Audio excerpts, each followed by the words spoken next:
Eluru Janasena incharge Reddy అప్పలనాయుడును కలిసి Tadepalligudem Janasena incharge Bolisetti Srinivas భరోసా ఇచ్చారు. 5 ఏళ్లుగా జనసేన కోసం కష్టపడుతున్న రెడ్డి అప్పలనాయుడుకు సీటు రాకపోవడం బాధాకరమని తాడేపల్లిగూడెం జనసేన ఇన్ఛార్జ్ బొలిశెట్టి శ్రీనివాస్ తెలిపారు. పవన్ కళ్యాణ్ తీసుకునే నిర్ణయాలకు అందరం కట్టుబడి ఉన్నామని ఆయన తెలిపారు. పార్టీ పట్టించుకోలేదని బాధతో రెడ్డి అప్పలనాయుడు ఆమరణ నిరాహార దీక్ష చేస్తానని ప్రకటించడం సరికాదని అన్నారు.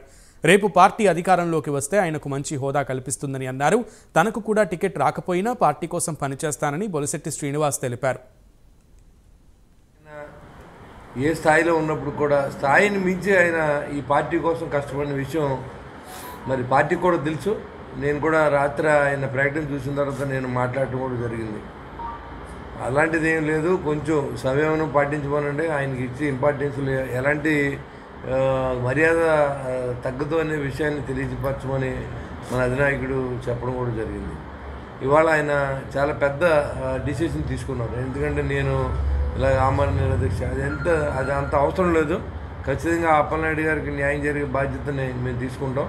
దానికి ఎలాంటి ఇబ్బంది లేదు. నేను ఆల్రెడీ కూడా మాట్లాడి మళ్ళీ వెళ్తున్నాను. పార్టీ ఆఫీస్ కూడా తెలియజేసి ఆయనకి తమ న్యాయం జరిగే విధంగా కూడా ప్రయత్నం చేస్తానని కూడా నేను మీ అందరి దగ్గరగా మాటిస్తాను.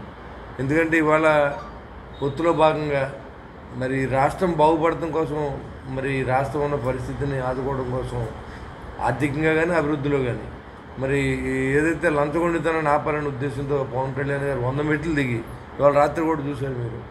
ఉన్న 24 సీట్లు కూడా మూడు సీట్లు మళ్ళీ మరి త్యాగం చేయవలసిన పరిస్థితి. ఎవరు పోయింటారో కూడా తెలియదు. ఇంకా ఈ రోజు వరకు కూడా మాకు కూడా ఎక్కడ కూడా మా పేర్లు కూడా ఎక్కడ లేవు. అయినప్పుడు కూడా పార్టీ అధిష్టానాన్ని గౌరవించి ఇవాళ వరకు అప్పలనాయుడు గారు ఎలాగ తిరుగుతున్నారో మేము కూడా అదే విధంగా తిరుగుతున్నాం. కాబట్టి ఇవాళ ఇంకా మా అనౌన్స్ చేయలేదు, మీరు చేశారు కాబట్టి ఆయన బాధపడుతూ ఉన్నారు. తప్పనిసరిగా ఆయనకి మేమంతా అండదండలుగా ఉంటాం. ఎలాంటి ఇబ్బంది వచ్చినా ఆయనతో పాటు ఉంటాం. ఆయన తగిన